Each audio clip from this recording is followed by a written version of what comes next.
story of my extremely narcissistic grandparents. Okay, so I was living with my grandparents for about a year. Let's call them grandparents number one. They're the grandparents on my mom's side. I have two grandparents on my mom's side due to her mom and dad splitting and each going off dating their own. When I started living with my grandparents number one, I was living with my dad before CAS had to take me out of there to do a bunch of stuff I'll explain in a different video. Grandparents number one already didn't like me because of my mother, who was in and out of jail, living on the streets, and into hard drugs all the time. I was absolutely convinced my whole family didn't like me because I looked like her. Whenever I got in trouble for a small thing, they'd tell me I'm turning out like my mother, which I absolutely wasn't. I was probably the best kid in my school when I was in elementary and half the way through my first high school year. One example of that is when they caught me drawing. I wasn't finished drawing, so my character wasn't wearing any clothes. It didn't even have nude details, but they still yelled at me, telling me stuff like, "You're drawing porn! You're disgusting!" Every time I tried to explain that I wasn't, and that I wasn't finished drawing the clothes, they'd cut me off saying that I have no right to talk, and that I'm a child, and I shouldn't be partaking in activities like that. Bunch of stuff going on in my head due to my dad, which made me engage in very unhealthy coping strategies like harming myself. This got so bad that one day, I went in the freezer and found a bag of weed. I took some out and rolled a joint. And to let you guys know, I knew absolutely jack shit about weed and have never smoked before this. I lit it and ended up using both a razor and the lighter to harm myself.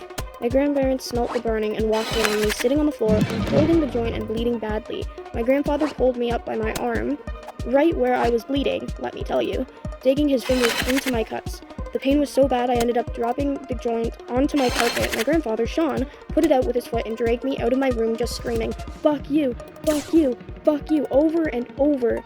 Once my grandmother, Lori, saw me, she started screaming at me too. Like, "What the fuck are you thinking? We haven't done anything to you for you to take this out on us."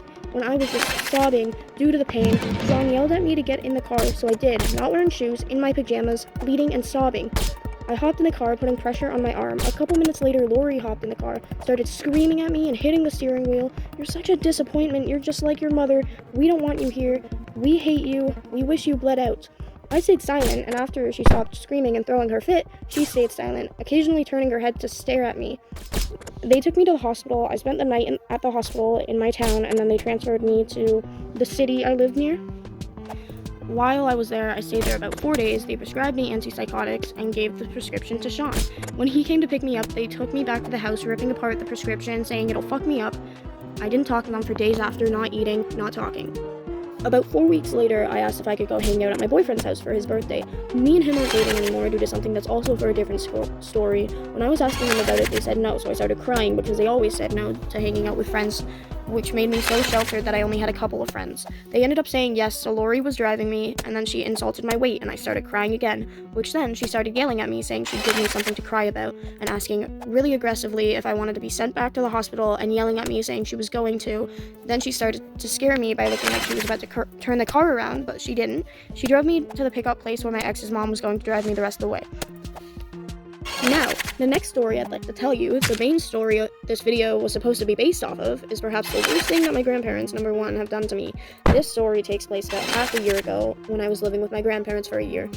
Okay, so on this day, my cousins were over for a sleepover. This was supposed to be their birthday sleepover because my grandparents missed their birthdays. My grandparents went to town to get cake for them, so me, my cousins, and my sister were all down in the basement on my karaoke machine singing stupid songs. My cousins and sisters ended up hearing something outside, which I didn't hear because I'm deaf in my right ear. I took them outside to show them there was nothing outside. My grandparents have a camera that points to the front yard that's connected to Sean's phone. I guess he got a notification that someone was outside and checked the cameras and saw that it was us. He called me and started yelling through the phone, saying that it was too late to be outside. It was around 8 at night, like this time, so it wasn't too late to be outside. It was barely dark. And so I took them back inside. About 20 minutes later, my grandparents got home, called both me and my sister into the bedroom where Lori was. Sean took my cousins out to the back porch, and immediately Lori started screaming at both me and my sister, saying, "You guys are being bad influence. Are you guys stupid? You're not supposed to take them outside." Anyway, I tried to explain the situation to her, but she kept saying I wasn't allowed to speak, so she kept going on, and I ended up screaming at her, calling her a dick. She stopped yelling and stepped closer to me, telling me to say that again, so I did. Then she got in my face, pushing me around, and when I pushed her back, Sean walked in, only to see me pushing her and not her pushing me. So he grabbed me by my arm, pulled me to my room. I sat in there for about 10 minutes, then he walked in and told me to hand over my phone, which I did, he used his hand to break it in half. I wanted to laugh so hard because it was his money he was putting to waste, not mine. He left, throwing my phone on the floor in front of me.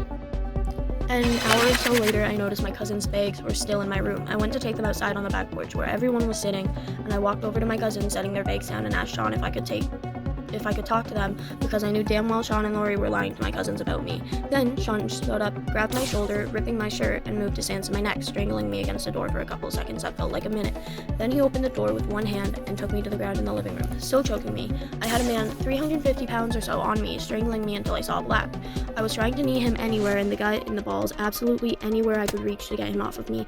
He ended up getting off me, and I ran to my room and locked the door, immediately packing my stuff. Since it was only Saturday night, I couldn't leave since I had no way of communication, and we lived in the country, so I had to sneak my stuff in my backpack for Monday.